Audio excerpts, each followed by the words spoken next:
जेव्हा एखादा सुपरस्टार करोडो रुपयांचे चित्रपट सोडून लोकांच्या सेवेसाठी येतो तेव्हा जनता त्यांच्या कामाप्रती असलेल्या निष्ठेकडे बघते. सत्ता परिवर्तन हा लोकशाहीचा श्वास आहे.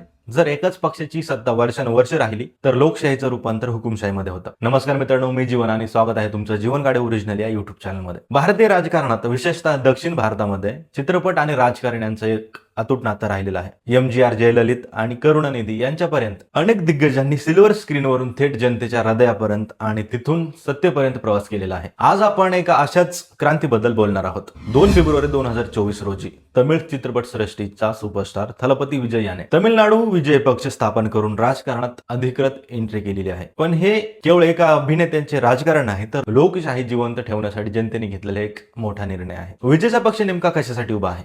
त्यांच्या पक्षाच्या बॅनरकडे पाहिल्यास आपल्याला एक स्पष्ट दिशा मिळते की तिथे डॉक्टर बाबासाहेब आंबेडकर आहेत, पेरियार आहेत, कामराज आणि राणी वेलू नाचियार आहेत.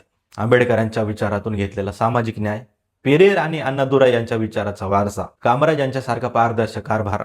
मित्रांनो, सर्वात महत्वाची गोष्ट म्हणजे तमिळनाडूच्या जनतेचा दृष्टिकोन.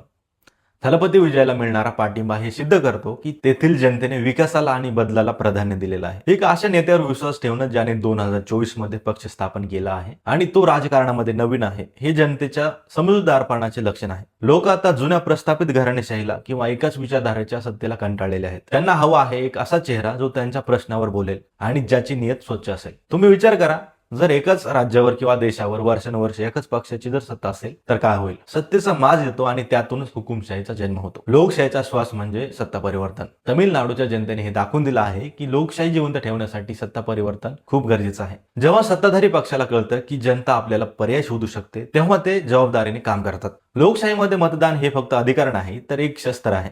तमिळनाडूच्या जनतेने विकासाच्या नावावर आणि एका नवीन नेतृत्वावर जो विश्वास दाखवला आहे, तो भारतीय लोकशाहीसाठी एक सकारात्मक संकेत आहे.